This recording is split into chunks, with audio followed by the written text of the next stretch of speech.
ओम शांति, ओम शांति, ओम शांति।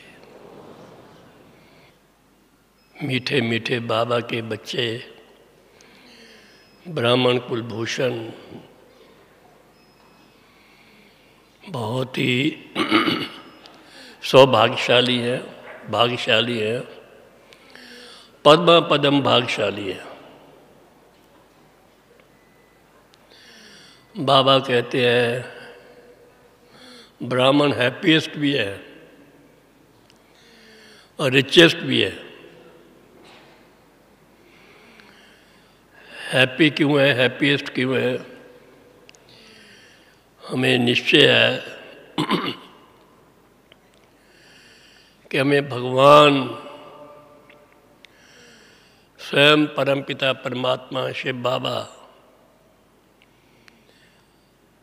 परम धाम से आकर के हमारा टीचर बना है।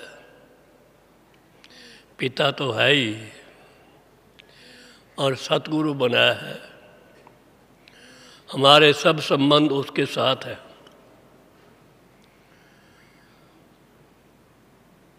हमारा साथी भी है। तो हमें ये बहुत बड़ी खुशी है, हैप्पीएस्ट है कि हम किसके हैं। और रिचेस्ट क्यों है?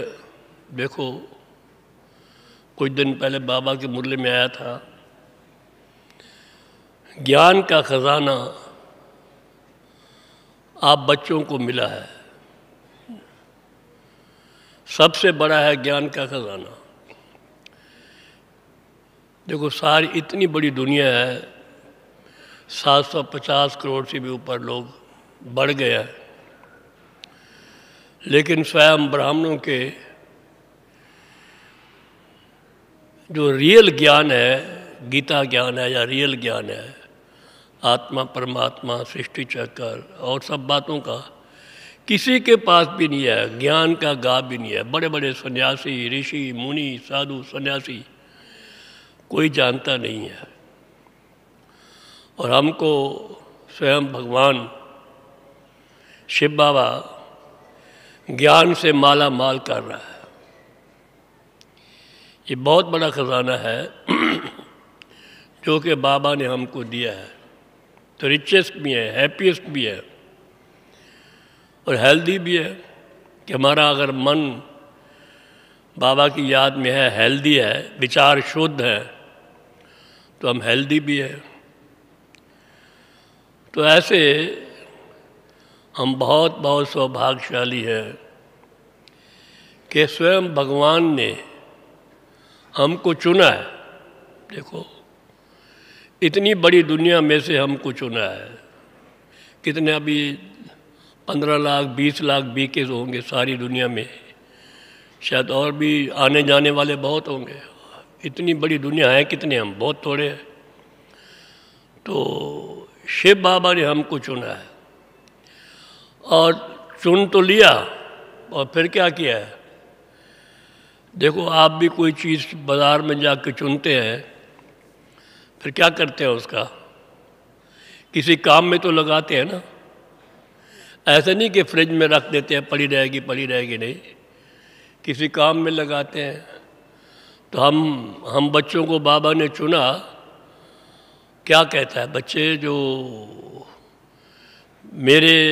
मैं तुम बच्चों को ज्ञान सुना रहा हूँ, औरों को सुनाओ, इस सेवा में लग जाओ। तो पहले तो चुना और फिर हमें किसी इस ईश्वरीय कार्य में लगा दिया। ये बहुत बहुत बड़ा सौभाग्य है।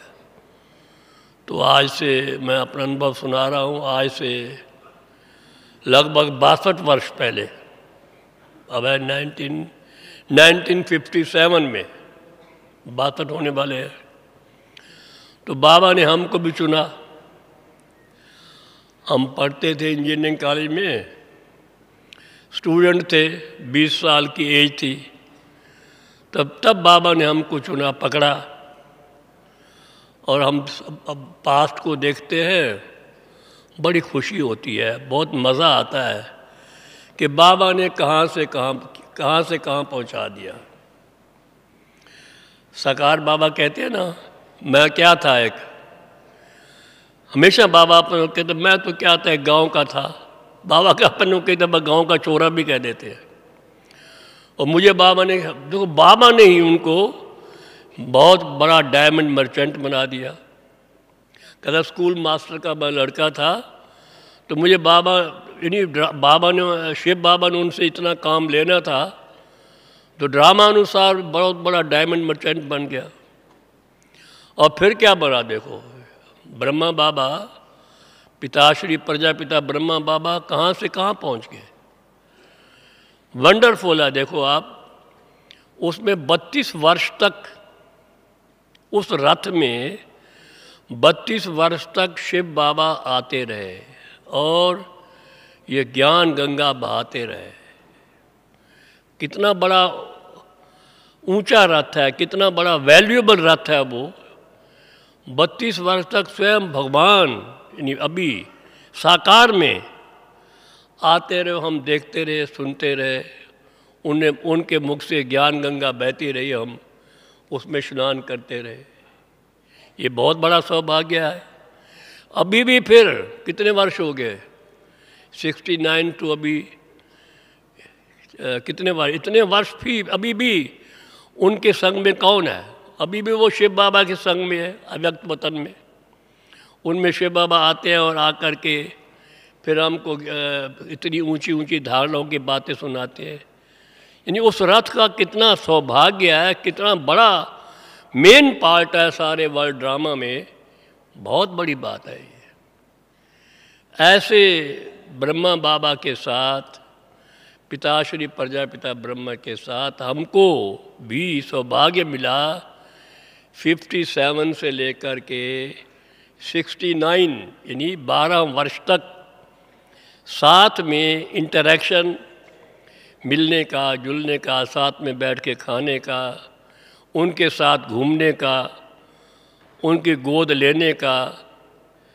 जैसे एक बच्चा बाप से सब जो होता है वो करता है, उसी प्रकार से हमें एक बहुत बड़ा सौभाग्य है कि बाबा से, पिताश्री प्रजापिता ब्रह्मा के रथ से शिव बाबा से मिलने का और उनसे गोद लेने का सारा हमें सौभाग्य प्राप्त हुआ।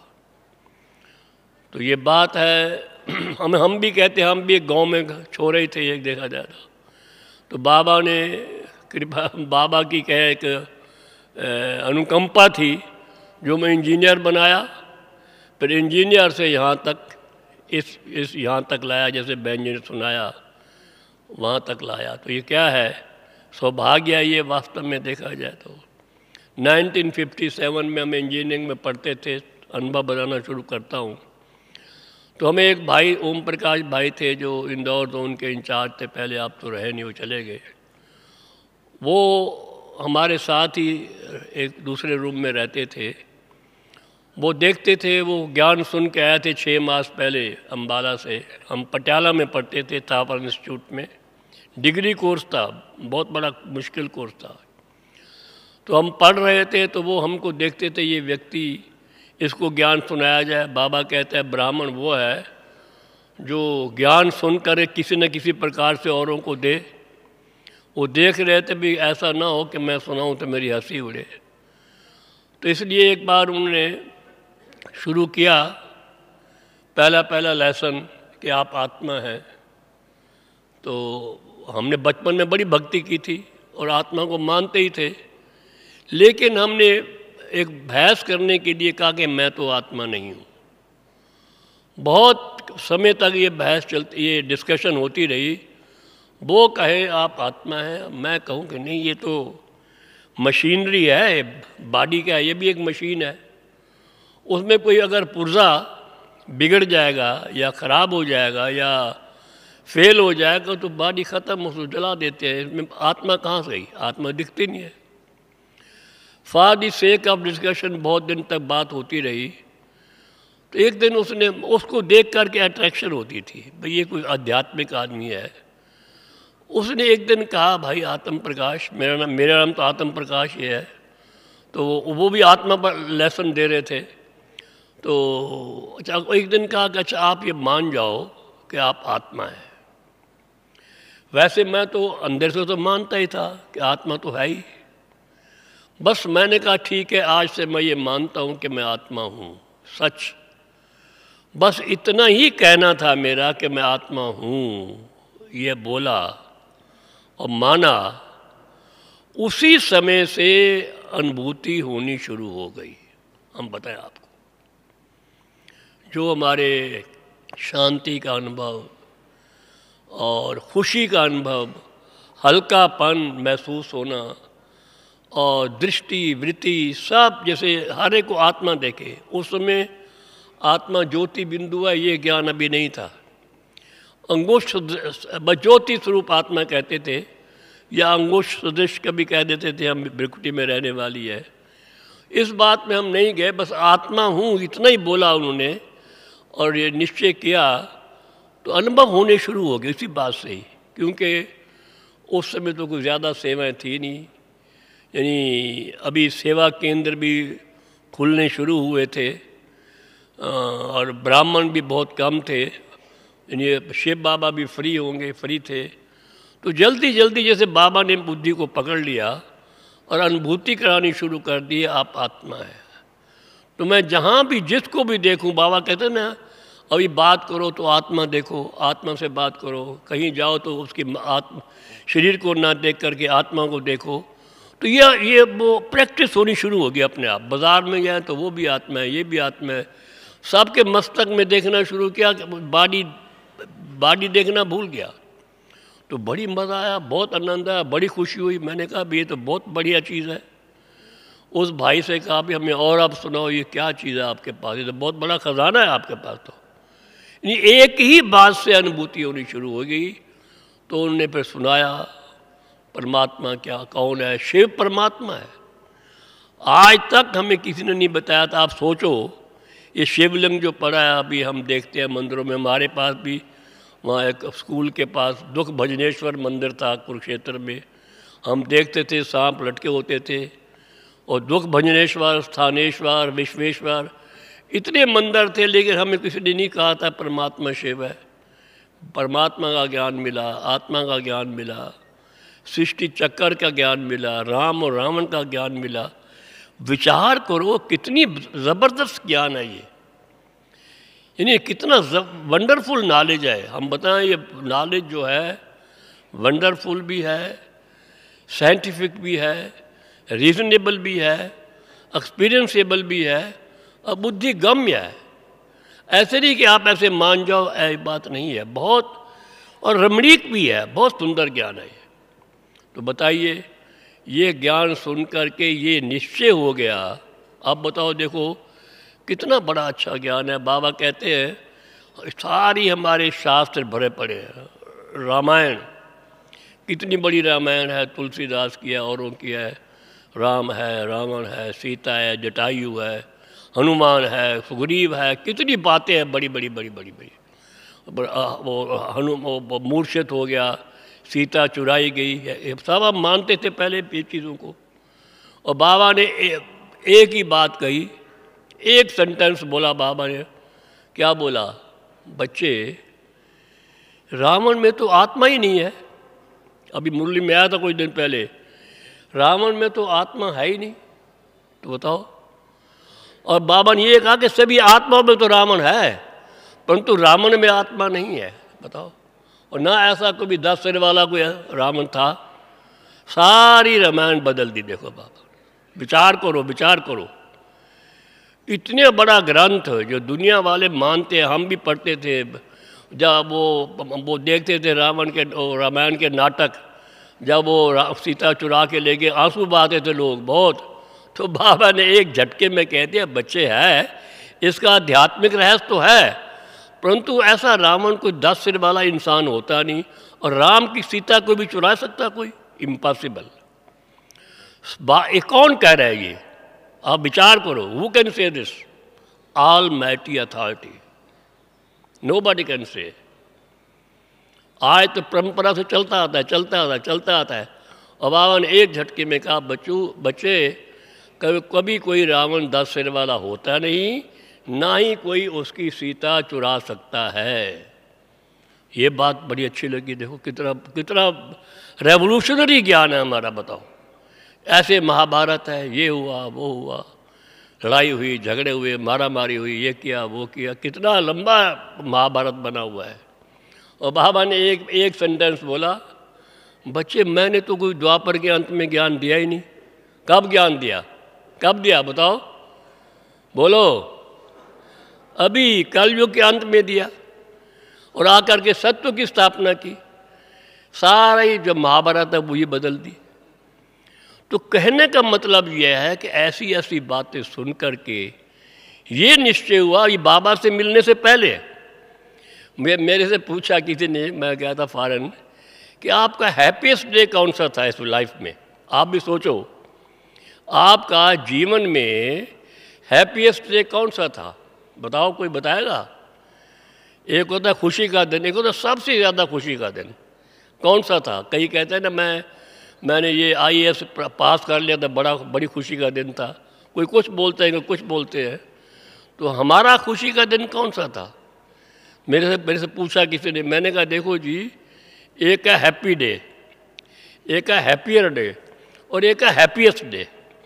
मेरा खुशी का दिन वो था जब मुझे पहले ज्ञान मिला। अभी बाबा से नहीं मिले थे हम, साकार बाबा से। वैसे ये तो निश्चय हो गया था, ये भगवान का ज्ञान है, ये बात तो ठीक थी। ये कोई मनुष्य आत्मा ज्ञान दे ही नहीं सकता, बहुत रेवोल्यूशनरी ज्ञान है। तो ये तो निश्चय हो गया था, लेकिन बाबा से तो अभी नहीं मिले थे, साकार बाबा से, ब्रह्मा बाबा से नहीं मिले थे। तो मेरा वो बड़ा हैप्पी डे था कि सेटिस्फैक्शन, दिमाग खुल गया। सब जो हमने वो पढ़े हुए थे, बचपन में पढ़ी थी गीता महाभारत, ये वो बहुत पढ़े हुए थे। हमारे लौकिक फादर भगत थे, वो हमें साथ ले जाते थे, सब चीज़ सुनाते थे हमको। तो ये लगा कि ये कोई ऐसी अथॉरिटी ज्ञान देने वाले नहीं है, साधु सन्यासी नहीं, ये स्वयं भगवान का ही ज्ञान है। तो हमने उनसे कहा, जो हमारे भाई थे ओम प्रकाश जी, तो भाई जिनसे आपको ज्ञान मिल रहा है, हमको उनसे मिलाओ तो सही। फिर मिलने गए तो उन्होंने कहा हाँ ठीक है। वो समझते थे कॉलेज का लड़का है, अभी चंद दिन, हफ्ता 10 दिन इनको हुए हैं, कभी वहाँ जाएगा बाबा मम्मा के पास तो पता नहीं क्या बोल के आए, क्या करके आए। वो टेस्ट करते थे, देखें कैसे चलता है। ले हमने कहा हम तो जाएंगे। तो 7-8 दिन के बाद ही बाबा मम्मा से मिलने के लिए दिल्ली पहुँच गए। बाबा कहते हैं ना, जिसको निश्चय होगा वो भाग के आएगा। देखो अभी आप भी तो आए हैं, देखो भाग के यहाँ बाबा की, अभी चलो भले साकार में नहीं, अव्यक्त में तो है ही है। तो कैसे, जिसको निश्चय होगा तो आएगा मिलने के लिए, अनुभव करने के लिए आएगा। तो हम गए दिल्ली में, जहाँ पर के बाबा मम्मा, उन दिनों में क्या था, ये मधुबन में कोई ज़्यादा सेवा नहीं थी, मधुबन कोई सेंटर ऑफ सर्विस नहीं था। बाबा मम्मा रहते थे, और सर्दियों में वो हमेशा कभी दिल्ली कभी बॉम्बे ऐसे ऐसे आते थे, सेवा करने के लिए ऐसे आते थे। तो दिल्ली में बाबा मम्मा आए हुए थे, तो हम चले गए। पहली दफ़ा कैपिटल में गए थे, वहाँ जाके रात के 11 बजे पहुँचे, लेकिन मालूम नहीं उनको पता था कि मैं पहुँच रहा हूँ। तो प्रातःकाल बाबा मम्मा से मिलना हुआ। अब वो कैसा मिलना था मैं बताता हूँ आपको। That was my happier day. सुना, जब ज्ञान मिला तो हैप्पी डे था, और जब बाबा मम्मा मिले तो हैप्पियर डे था। क्यों?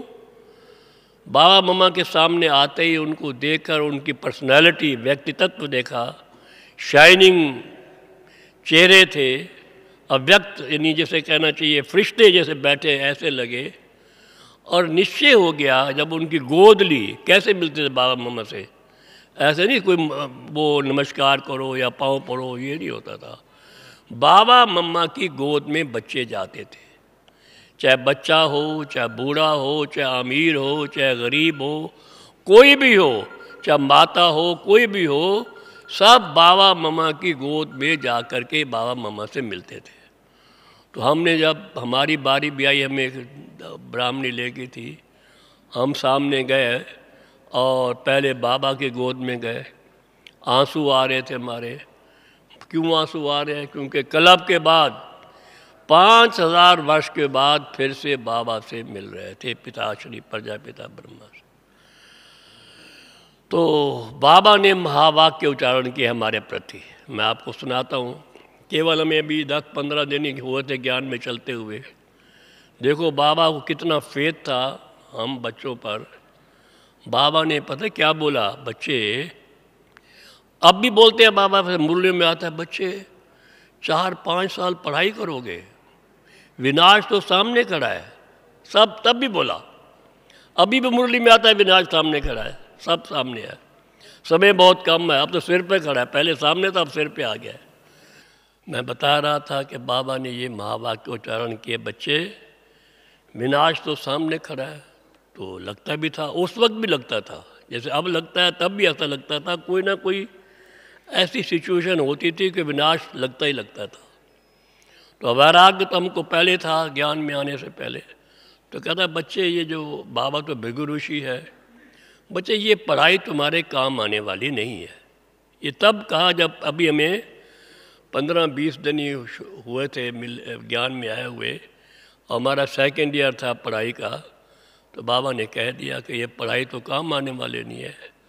तो हमने कहा ठीक है, फिर पढ़ने की क्या दरकार है। तो हम बाबा से मिल कर के और सब ईश्वरीय परिवार से मिले, भ्राता जगदीश जी और बहुत पूरे, मुझे मेरा सौभाग्य है कि सारे जितने भी हमारे पूर्वज हैं उनके साथ मिलने का, उनके साथ मिल के सेवा करने का हमें सौभाग्य प्राप्त हुआ। तो जब वापस गए अपने वहाँ पर जहाँ पढ़ते थे पटियाला में, तो बाबा ने कोई लेटर लिखा इंग्लिश में, और बाबा ने भी इंग्लिश में जवाब दिया, हाथ से लिखा बड़े बना करके। क्या लिखा हमने, हम बताते हैं, आपको याद है मुझे, कि I don't want to design buildings and construct building, but I want to be a stone of the huge edifice building which you are erecting of the new world। कि नया जो आप नई दुनिया बना रहे हैं वो एक बहुत बड़ी बिल्डिंग, उसमें मैं भी एक पत्थर बनना चाहता हूँ। फिर लिखा I don't want to design highways and roads but I want to run on the highway going to Paramdham and then coming to golden age. इस प्रकार का लेटर लिखा। तो बाबा को बहुत अच्छा लगा और फ़ौरन 2 दिन में जवाब गया बाबा का। तो बाबा ने 2 इंस्ट्रक्शन हमको दी उस पत्र में। बाबा ने ये लिखा कि बच्चे बी पेशेंट, इंग्लिश में था, give this knowledge to your को इंजीनियर्स, जो आपको स्टूडेंट्स हैं, इंजीनियर्स हैं, और टू योर लौकिक फैमिली, अपने लौकिक संबंधियों को ज्ञान दो, साथ साथ अपने जो इंजीनियर्स हैं उनको भी ज्ञान दो। तो जो बाबा ने कहा हमने शुरू कर दिया। फिर तो हॉस्टल में रहते थे हम दोनों भाई, जो दूसरा भाई था, वहाँ ही हमने क्लास चालू कर दी, ज्ञान सुनाना शुरू कर दिया। वो उस वक्त तो शिव बाबा का चित्र नहीं होता, रेड बल्ब लगा करके योग शुरू कर दिया। तो कुछ दिनों में कई स्टूडेंट्स निकले। उन दिनों में एक त्रिमूर्ति मैगजीन निकलती थी, त्रिमूर्ति, वो हम 10-20 ले लेते थे और जाके बस में बांटते थे जहाँ हमारे स्टूडेंट जा रहे होते थे। तो पढ़ते थे। उस वक्त ये कोई आजकल के ज्ञान अमृत की तरह धारणाओं की बातें ये कम होती थी, डायरेक्ट ज्ञान होता था बहुत। परमात्मा सर्वव्यापी नहीं, गीता का ज्ञान कृष्ण ने नहीं दिया, आत्मा 84 लाख दुनिया, इस प्रकार की बातें होती थी बहुत। तो लोग पूछे ये तो ज्ञान बिल्कुल उल्टा है। जब वो नीचे उतरते थे बस से, मैं उनको समझाता था तो फ़ौरन वो मान जाते। इतना नशा था, एंथुजियाज़म था और मोमेंटम था, जो हम बात के वो मानते जाते थे। हमारी क्लास बढ़ती चली जाती थी। हम तो बाबा ने कहा तो आश्चर्य हुआ। तो कुछ समय के बाद फिर हम हॉस्टल छोड़ करके बाहर आ गए, वहाँ सेवा केंद्र खोल दिया। फिर दादी जानकी जी पहली बार आए। दादी जानकी जी कई दफ़ा मुरलियों में कहते ना, सुनाते सुनाते हमने आत्म प्रकाश और ओम प्रकाश को अपने हाथ से बनाकर खाना खिलाया था। तो तब की बात है, 1957 की बात है। तो दादी जी आए थे हमारे पटियाला में। तो हम तो खुद खाना बनाते थे क्योंकि बाज़ार का तो खाना नहीं था। तो उन्होंने कुछ चंद दिन उन्होंने हमें खुद खाना, खुद भी खाते थे, हमें भी बना के खिलाया था। तब की बात है। तो ऐसे चलते रहे और सेवाएं करते रहे। भिन्न भिन्न सेंटर खुलते गए और बीच बीच में बाबा के पास भी आते रहे। एक बार हम आए बाबा के पास जब पढ़ते थे, तब ये उस वक्त कुछ नहीं बना था, केवल जो आप मधुबन जाएंगे ना, टीन का जो छत है वही था, और वो टेनिस कोर्ट था। और बाबा की उस वक्त 81 ईयर्स थी उस वक्त, और बाबा बच्चों के साथ खेल रहे थे। बताओ क्या खेल रहे होंगे, बोलो क्या खेल रहे होंगे? आप कहेंगे बैडमिंटन नहीं, क्रिकेट खेल रहे थे। जैसे नहीं बच्चे होते ना, आजकल भी खेलते हैं, तो बाबा और बच्चे, हम बच्चे मेरे सब बड़े बड़े अच्छे थे वो थे। तो मैं हैरान कि इतनी एज में भी बाबा खेल रहे हैं। दादा बेचवर्तन बाल डालेंगे और वो लगाएंगे, और बच्चे हंसेंगे बहलेंगे। वो जो है ना अभी शांति स्तंभ, उस वो ही मैदान था, उसे एकदम कहते थे टेनिस कोर्ट। तो मैं बड़ा खुश हुआ, मेरे पास कैमरा था, मैं कहा बाबा का तो फ़ोटो खींचना चाहिए। फ़ोटो खींचने लगा तो बाबा ने खेल बंद कर दिया, और मेरे पास है कि बच्चे फ़ोटो क्यों खींचते, फ़ोटो नहीं खींचो। मैंने कहा बाबा क्यों? मैंने क्यों नहीं किया, बाबा ने फिर खुद ही बोला, बच्चे मेरा तो फ़ोटो आएगा नहीं। ये कौन बोल रहा है, बोलो? शिव बाबा ब्रह्मा बाबा दोनों का फ़ोटो नहीं आएगा। और ये शरीर छी है। यानी बाबा हमेशा शरीर से न्यारा करने की कोशिश करते थे कि ना ये शरीर ब्रह्मा बाबा को याद करो, ना अपने शरीर को याद करो। देखो आज कितना बाबा ने कहा अशरीरी बनो, अशरीरी बनो। प्रैक्टिकल में हर बार बोलते थे, हर बात में। कभी कभी हम जाएंगे ना पैदल चलते चलते बाबा के पीछे पीछे नक्की लेक तक, पीछे मुड़ के कहेंगे बच्चे किसके साथ जा रहे हो, बोलो? हम कहते शिव बाबा के साथ। भले शिव बाबा याद भी ना हो, फिर भी कहते शिव बाबा के साथ जा रहे हैं। अच्छा, जब बैठते थे भोजन करने के लिए, बाबा भोजन कराते थे इकट्ठे मिल करके। किसके साथ भोजन कर रहे हो? भले मैं भूला हुआ, हम कहेंगे बाबा शिव बाबा के साथ। इस प्रकार से हर चीज़, हर मोमेंट पर बाबा शिव बाबा शिव बाबा शिव बाबा की याद कराते थे। ये देख लो, अपने को वो शरीर को दूर रखता, अपना शरीर भी और हमारा अपना शरीर भी। न कहता उन्हें शरीर को याद करो, मेरे शरीर को याद करो, ना अपने शरीर को याद करो, अपने को आत्मा समझ शिव बाबा को याद करो। ये उनका हमेशा ये होता था, ऑलवेज। जब भी मिलेंगे तो अपने को न्यारा करके कहता किसको याद करो, शिव बाबा को याद करो, भिन्न भिन्न प्रकार से। और खूब नशे में रहते थे, बहुत नशा था। तो फिर आगे क्या हुआ कि हमने इंजीनियरिंग पढ़ाई की, लेकिन पढ़ाई करते हुए भी पढ़ाई नहीं की। हम बताएं क्लियर, बिल्कुल डिसइंटरेस्ट था, कोई इंटरेस्ट पढ़ाई में था नहीं। कभी बाबा आ रहे हैं, कभी मम्मा आ रहे हैं, कभी मधुबन में जा रहे हैं, कभी हापुड़ का केस है, कभी कुछ है, कभी कुछ है। हम हफ्ते बाद जाएंगे क्लास में तो लोग कहेंगे आ गए देखो ये, वो को कहेंगे AP मेहता प्रोफेसर बोलेगा, मैं कहूँ यस सर। सब हंसते थे, देखो जी प्रिंस आ गए, ये क्लास तो करते नहीं है, जो ये कैसे पास होंगे। आप माने ना माने, पता नहीं कैसे हम पास हो गए, सच कहते हैं। इसलिए मैं कहता हूँ बाबा ने ही हमको पास कराया, ये बताया आपको। नहीं पढ़े, इंजीनियरिंग की पढ़ाई तो बड़ी मुश्किल होती है, without any study, without any interest. हाँ कभी कभी पास चले जाते थे, क्लास में कर ली नहीं की, कर ली ऐसे। फिर भी पता नहीं हमें डिग्री मिल गई। क्यों बाबा ने डिग्री दिलाई बताऊँ आपको? अभी हमारे पास ज्ञान अमृत भवन में बड़े बड़े लोग आते हैं, कोई PhD आते हैं, कोई आते हैं, तो हमारे से मिलते तो है ना। तो हम भी कहते हैं हमने भी आज से 1961 में इंजीनियरिंग पास की थी, तो उनको थोड़ा आता, यहाँ पढ़े लिखे लोग भी बैठे हुए हैं कुछ, तो इसलिए मैंने शायद इसीलिए डिग्री दिलाई होगी कि बच्चे ऐसे अनुभव ना हो कि तुम्हें कोई सेवा के लिए दिलाई। देखा या तो पास हो गए, लोग खुश हो गए भाई हाँ पास हो गए। हमारे लौकिक जो थे रिश्तेदार वो भी कहा चलो पास हो गया, अब तो बड़ा आदमी बन गया ये। उस वक्त इंजीनियरिंग की डिग्री बहुत बड़ी बात थी, SDO बनना था। तो चले गए, पास हो गए। तो फिर हम पास हो करके, हाँ अब फिर क्या हुआ, बाबा ने कहा था लौकिक परिवार को भी ज्ञान दो। हम अपने लौकिक घर में गए थे समर वेकेशन में, तो पहले माता जी को पकड़ा, वो भी ज्ञान में आ गए, कहते बड़ा अच्छा ज्ञान है। फिर लौकिक पिताजी को पकड़ा, उसने कहा ज्ञान तो बहुत अच्छा है, परंतु मेरी एक कंडीशन है, अगर शिव बाबा मुझे कुछ दिखा दे मुझे कुछ साक्षात्कार करा दे, तब मैं मानूंगा कि शिव बाबा आपका सच्चा है। तो मैं कहूँ भाई मुझे तो हुआ नहीं अभी साक्षात्कार कोई, इतने में हो गया 1-2 साल चलते हुए, साल तो हो गया था। तो आपको कैसे होगा? ना तो आप बाबा से मिले हुए हैं, ना मम्मा से मिले हुए हैं, कैसे होगा? तो आप मानेंगे हम एक दफ़ा गुरुवार को भोग लगा रहे थे, वहाँ बैठे बैठे, समर वेकेशन था, तो उठ के वो खड़े हो गए। आप देखिए बाबा की कमाल। खड़े होकर वो किसी चीज़ को पकड़ने की कोशिश करते हैं, कभी इधर पकड़ें, कभी इधर पकड़ें, कभी इधर। मैं देख रहा हूँ और मुझे बड़ी खुशी हो रही है कि समथिंग इज़ हैपनिंग, कुछ हो रहा है, कुछ वो देख रहा है हमारा लौकिक फादर। तो वो कुछ समय के बाद बड़े उदास होकर नीचे आए, जितने उतरता है कोई। मैंने कहा क्या हुआ? लाला जी हम उन्हें कहते थे, कहते मैं कहीं ऊपर गया, बहुत छोटा श्री कृष्ण मुझे बच्चा देखने में आया, मैं उसको पकड़ता हूँ, इधर जाता हूँ तो इधर चला जाता, इधर जाऊँ तो इधर चला जाता, मेरे हाथ में नहीं आया। तो मैंने क्या कहा फिर? कहा फिर आपके बाबा जी आए, उन्होंने कहा कि बच्चे अगर तुम धारणाओं पर चलोगे, निश्चय बुद्धि होगे, सब चीज़ ठीक करोगे, तब श्री कृष्ण तुम्हारी गोद में आएगा। ये कंडीशन रख दी बाबा ने।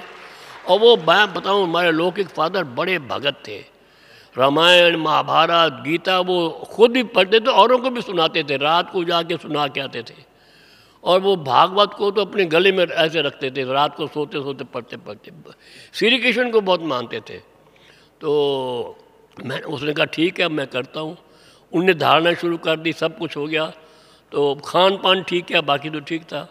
अगले सप्ताह फिर गुरुवार फिर वो ध्यान में चले गए, फिर श्री कृष्ण उनकी गोद में आया, बड़े खुश हुए, आंसू बहने लगे, और उसकी बाबा ने मनोकामना पूर्ण कर दी। उसको देख करके पूरा परिवार हमारा लौकिक ज्ञान में आ गया। माता जी, पिताजी, भाई बहनें, सारा परिवार इस ज्ञान में चलने लगा। जो बाबा ने कहा था कि लौकिक परिवार को ज्ञान दो, तो लौकिक परिवार का भी कल्याण हो गया। हम बताएं आपको। तो हम भी खुश हो गए। तो इंजीनियरिंग भी हमारी पास होगी जैसे कैसे। फिर हम लौकिक अपने लौकिक माता पिता को लेकर के मधुबन में आए सारा। तो बाबा ने जब मिले फर्स्ट टाइम, बाबा ने कहा था मैंने तो तुम्हें पहले ही कहा था कि तुम्हारी ये पढ़ाई काम आने वाली नहीं है।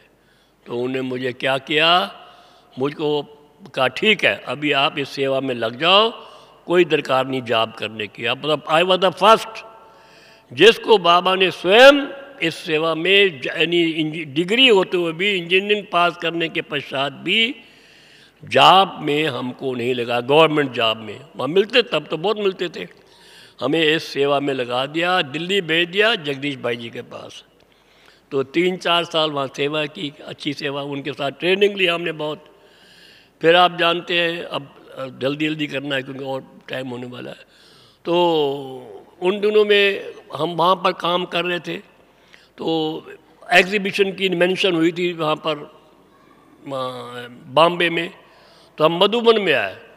मधुबन में आते ही बाबा ने बैठे अभी क्लास में, बाबा ने कहा बच्चे क्लास के बाद जाओ बॉम्बे जाओ, एग्जीबिशन देख के आओ। तो हम फ़ौरन गाड़ी में आए, बॉम्बे के एग्जीबिशन देखी, फिर वापस आए, बाबा को बताया। वहाँ से हम स्लाइड लाए, ये लाए वो लाए, कई चीज़ें लाए। तो फिर हमें वो चांस लिया हमने, वो स्लाइड लेकर के उसी प्रकार की पिक्चर्स और रिफाइन करके बनवाई। हमें लौकिक से कुछ मिला था, वर्षा भी थोड़ा बहुत। तो वो आर्टिस्ट एम्प्लॉय की एक चित्रशाला खोली वहाँ दिल्ली में। तो वहाँ पर चित्र बनने शुरू हुए। तो पहले पहले हम 20 चित्रों का सेट लेकर के बाबा के पास दिखाने के लिए आए। उस वक्त ये हमारा हिस्ट्री हॉल बन चुका था, हम वहाँ पर रखा उन चित्रों को।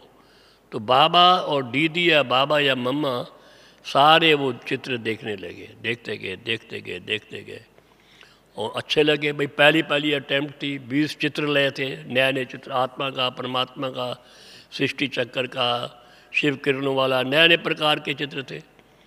तो बाबा को अच्छे लगे। तो बाबा ने फिर हमको अपने कमरे में बुलाया फर्स्ट टाइम, बच्चे मेरे पास आओ। तो हम कमरे में गए। तो बाबा, आपने देखा बाबा की गद्दी है छोटी, इतनी छोटी, इधर चारपाई, इधर गद्दी है। तो मैं नीचे बैठने लगा। बाबा ने कहा नहीं बैठो, मेरे साथ बैठो, गद्दी पर बैठो। कौन कह रहा है? शिव बाबा, ब्रह्मा बाबा दोनों।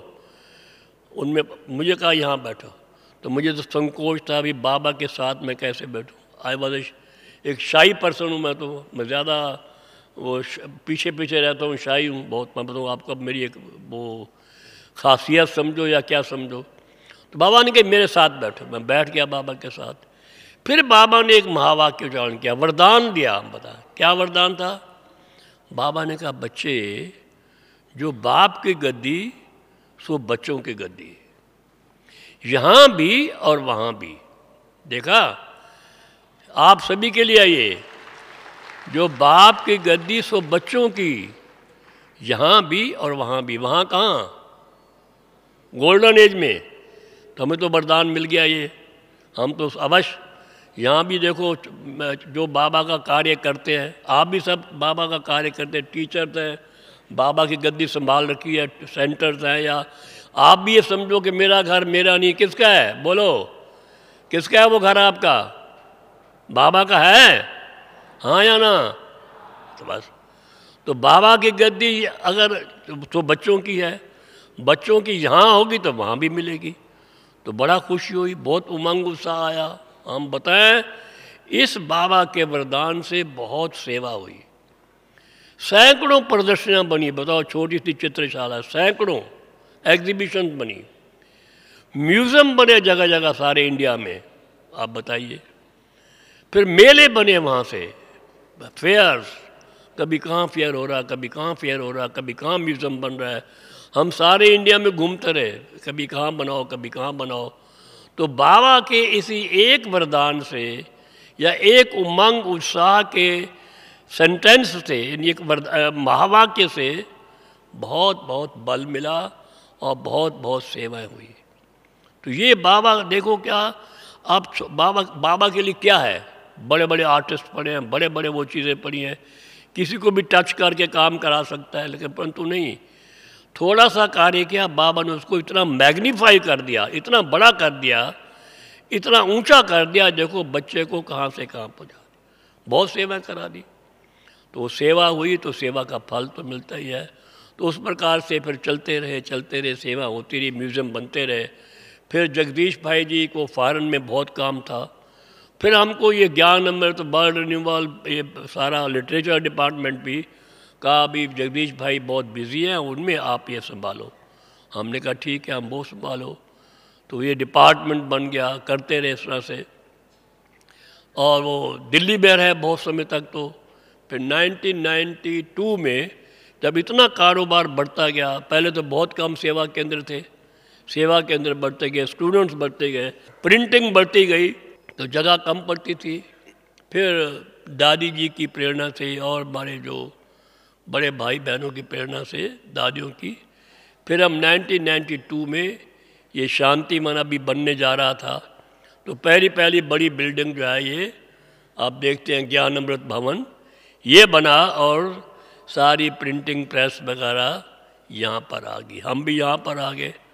तो पहला था ना हैप्पी, तो तब था जब ज्ञान मिला, हैप्पियर तब था जब हमें शिव बाबा से मिले, बाबा मम्मा से मिले, और हैप्पीएस्ट तब था जब बाबा ने कहा इस सेवा में लग जाओ।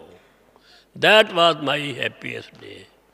तब से लेकर के कितने साल हो गए यहाँ भी, यानी 1961 से लेकर के और अभी 2019 हो गया है, तब से बाबा ने कोई ना कोई सेवा में हमें लगा रखा। बड़े खुश नसीब हैं कि बाबा का किसी कार्य में लग गए। सारे कल्प में यही संगम युग का ही टाइम है, जो भगवान आकर के अपने कार्य में लगाता है तो लगे। और यही बाबा, यही एक हमारी इच्छा है कि हम भी क्या बने, क्या बनना हम सभी को अभी, हाँ जी, क्या बनना है बोलो, क्या बनना है, बाप समान, बाप समान बोलिए, बहुत बड़ी बात है। कौन, शिव बाबा के समान या ब्रह्मा बाबा के समान बोलो, किस बाप समान, शिव बाबा के समान, हाँ या ना, नहीं, शिव बाबा जैसे तो नहीं बन सकते, वो तो सागर है, सागर में सागर जैसे कैसे बनेंगे। हाँ, ब्रह्मा बाप समान तो बन सकते हैं, क्योंकि वो बने तो हम उनको फॉलो करके बन सकते हैं। कैसे बनेंगे ब्रह्मा बाप समान, ब्रह्मा बाबा क्या बन गए, कर्मातीत फरिश्ता बन गए, बोलो, कर्मातीत फरिश्ता बन गए। बाबा की मुरली में भी कुछ दिन पहले आया था, आज भी आया थोड़ा वो हिंट, कि देखो मैं, खुद बाबा बोल रहे हैं, खुद जवाब दे रहे हैं। बाबा ने कहा देखो मैंने अपना पूरा तन मन धन जन सब कुछ इस ईश्वरीय कार्य में लगा दिया, न्यौछावर कर दिया। बाबा ने कहा मैंने क्यों किया? खुद पूछते हैं अपने आप से। बाबा ने कहा मैंने क्यों किया, बताओ आप क्यों किया? फिर बाबा खुद जवाब देते हैं, बच्चे इसलिए किया कि मुझे अंत में कुछ भी याद ना आए। सुना? इसलिए बाबा ने कहा मैंने किया। उसके जो था पार्टनर कहता था बाबा तुम क्यों छोड़ते हो, आपका नाम चलता रहेगा, आपको पैसे मिलते रहेंगे, आप भले मत आओ, आप भक्ति करो। वो तो भक्ति समझता था। बाबा ने कहा नहीं, मुझे कुछ करना ही नहीं है, मेरा नाम भी ख़त्म। तन मन धन सब न्यौछावर इसलिए किया कि मुझे अंत में स्वयं शिव बाबा के और कुछ याद ना। आज भी था मुरली में, अंत में कौन याद आया है? कुछ भी याद ना हो, ना बाल ना बच्चे ना कुटुंब ना परिवार ना बिजनेस ना पैसा ना मनी, कुछ याद ना है। अंत में कौन याद है? मैं और मेरा बाबा। ये है पुरुषार्थ।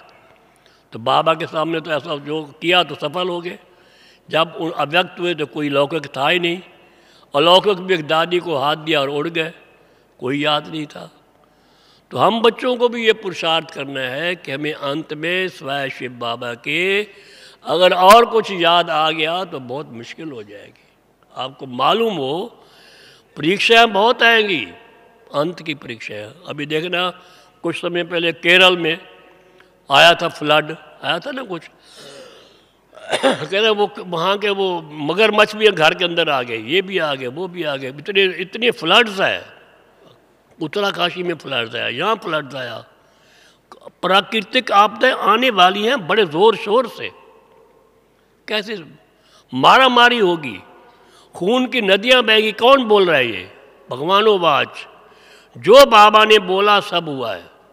बाबा ने बोला था कि जब हम तभी थोड़े थोड़े नज़दीक थे कि ये होगा, यहाँ पर वो बड़े बड़े साधु सन्यासी आएंगे, सिनेमा वाले गीत गाने वाले आएंगे, ये आएंगे वो आएंगे। बाबा बहुत बोलते, बड़ी भीड़ होगी, लाइन लगेगी, सब लाइन लग रही है। आप बाहर निकलते हैं जब क्लास के बाद तो बड़ी लंबी लाइन होती है, सड़क पार करना मुश्किल होता है, लाइन लग रही है ना। ये जो बाबा ने बोला सब हो रहा है।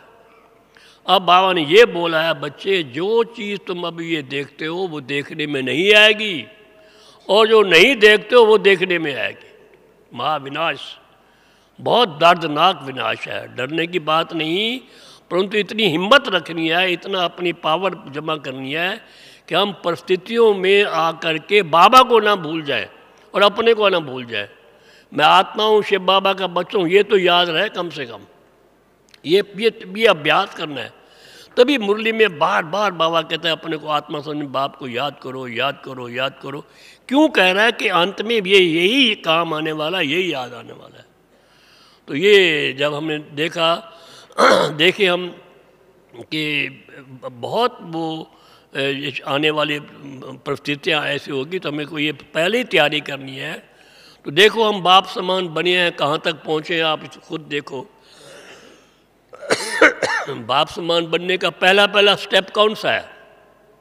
फर्स्ट स्टेप कि मैं बाप समान बनाऊं कि नहीं बनाऊं, मैं बता देता हूं, टाइम कम है। बच्चे, बाबा कहते हैं बच्चे पहला स्टेप है कि आप विकर्माजीत बनो। नो विक्रम। अभी कोई आपसे विक्रम नहीं होना चाहिए। ये तो पक्का है ब्राह्मणों से। ब्राह्मण मीन्स नो विक्रम। पाप कर्म नहीं होना, डरना चाहिए। डरना क्या, होना नहीं चाहिए। पहला स्टेप तो ये है। हम चाहते हैं कर्मातीत फरिश्ता बनना, पहला तो यह है कि हमारे से अब कोई विक्रम ना हो, विक्रमाजीत बन जाए। This is first step. ये तो आपने पार कर लिया होगा। बाबा को भी फेथ है, अब मेरे बच्चों से कोई विक्रम नहीं होता। ठीक है, ये सब, ये तो ठीक बात है ना। विक्रम तो नहीं होता ना, नहीं होगा। दूसरी स्टेज कौन सी है? विकल्पाजीत। नो विकल्प। ओहो, विकल्प ना आए कभी। शल विकल्प आया तो जो आपने बैटरी चार्ज की थी थोड़ा योग में बैठ के, वो गई डिस्चार्ज। सुन लो, अब ब्राह्मणों में विकल्प भी नहीं चाहिए, नो विकल्प। पहले बाबा कहते थे बच्चे चलो कर्म में मत हो, विकल्प आता तो कोई बात नहीं है, अब वो स्टेज खत्म। अब विकल्पाजीत होना चाहिए, नो विकल्प। विकल्प से नुकसान है, एनर्जी ज़ाया जा रही है, टाइम वेस्ट हो रहा है, यू आर गोइंग डाउन। तो विकल्पाजीत सेकंड स्टेज है। थर्ड स्टेज क्या है? व्यर्थ अतीत, नो व्यर्थ। व्यर्थ किसे कहते हैं? ये क्यों, क्या, कब, कैसे, कौन, ये भी व्यर्थ है। परंतु दादी गुलजार जी से बातचीत हो रही थी एक दफ़ा, दादी कहती नहीं, अभी आप यहाँ बैठे हैं, आपको भोजन का ख्याल आ गया, ये भी व्यर्थ। जिस समय जो संकल्प चाहिए वो आना चाहिए, वो व्यर्थ अतीत होना चाहिए, नो व्यर्थ चिंतन नहीं, व्यर्थ बात नहीं। तो थर्ड स्टेप तो है व्यर्थ अतीत। तो देखो बाबा भी कहते हैं, बच्चों को फेथ करते हैं, बच्चों में चलो विकल्प भी नहीं है, विकर्म भी नहीं है, व्यर्थ थोड़ा थोड़ा बाबा कहते हैं, मुरली में कहा था। लेकिन अब हमें इस व्यर्थ से भी पार जाना है, व्यर्थ से परे जाना है। एंड नेक्स्ट स्टेज कौन सी है? नो साधारण। हमारा कोई संकल्प साधारण ना हो, विशेष हो। विशेष माने यानी दृढ़ वो हो, शुद्ध संकल्प हो, विशेष हो, शक्तिशाली हो। जो बाबा ने बताए हुए, मैं कौन, दादी कहते दादी जान की, मैं कौन, मेरा कौन, मैं कहाँ का। मैं शुद्ध आत्मा हूँ, शांत हूँ, शीतल हूँ, श्रेष्ठ हूँ, शक्तिशाली हूँ, लाइट हूँ, माइट हूँ, कर्म इंद्रियों का राजा हूँ, मस्तक मणि हूँ। ये आत्मा पर बाबा पर परम धाम का वासी हूँ। ये सब चीज़ें याद हैं।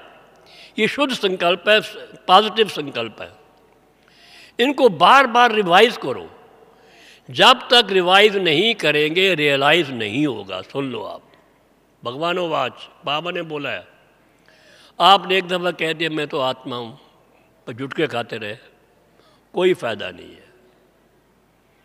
जब तक मन में चेतनता नहीं होगी, मन चेतन नहीं होगा, कुछ सोचेगा नहीं, तो पावर कैसे आएगी? पॉजिटिव संकल्पों से पावर और प्योरिटी आती है। सुन लो,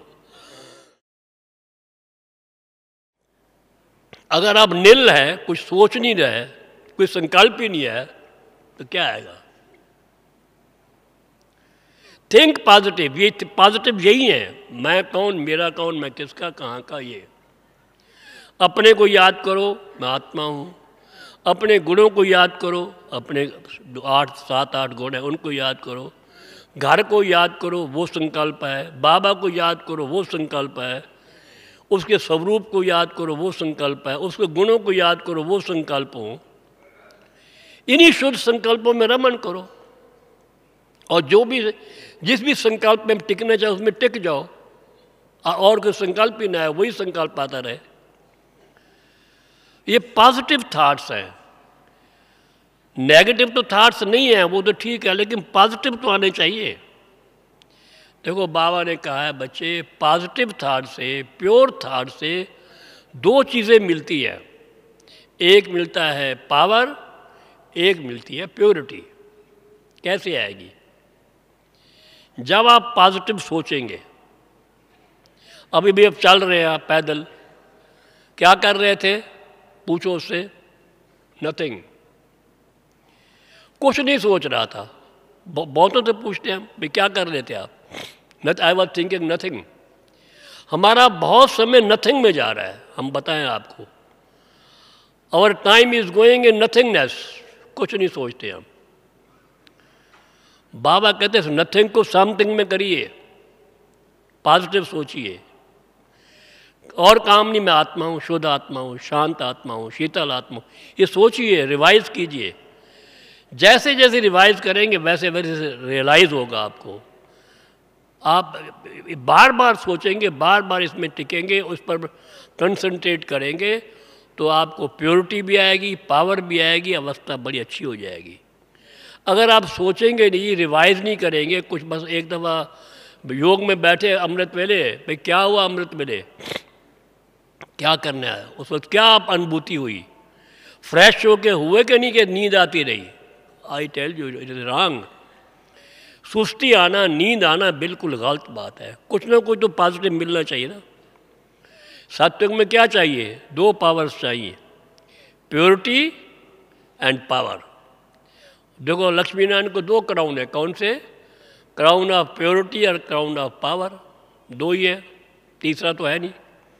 और वो मिलती है पॉजिटिव थाट्स से। हम सच बताते हैं, जितना जितना आप पॉजिटिव थाट्स करेंगे, प्योर थाट्स करेंगे, शुद्ध संकल्प करते जाएंगे, करते जाएंगे, करते जाएंगे, अपने व्यर्थ को भी ख़त्म करेंगे, साधारण को भी ख़त्म करेंगे, विकल्प की बात तो छोड़ो, उसकी जगह इनको रिप्लेस करेंगे तो हमारे में, हम सभी में वो प्योरिटी भी आएगी, पावर भी आएगी, तो दोनों ताज आएंगे। तो हम सभी, आप सभी क्या बन जाएंगे? Double crown king, just like Lakshmi Narayan. और क्या चाहिए? यही हमारा लक्ष्य है। बाबा ने भी ऐसे किया, मम्मा ने भी ऐसे किया।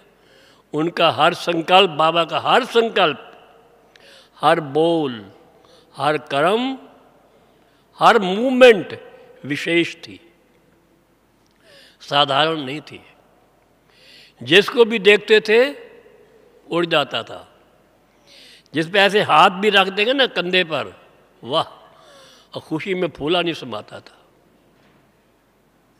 तो विशेष था, हर सर्व के प्रति विशेष था। तो हम सभी को भी बाबा मम्मा को फॉलो करते हुए अपना हर कर्म भी विशेष करना है, बोल भी विशेष होना चाहिए, श्रेष्ठ होना चाहिए, और संकल्प भी श्रेष्ठ, शुद्ध और शांत और शीतल होना चाहिए। ठीक है? अच्छा, ओम शांति, ओम शांति, ओम शांति।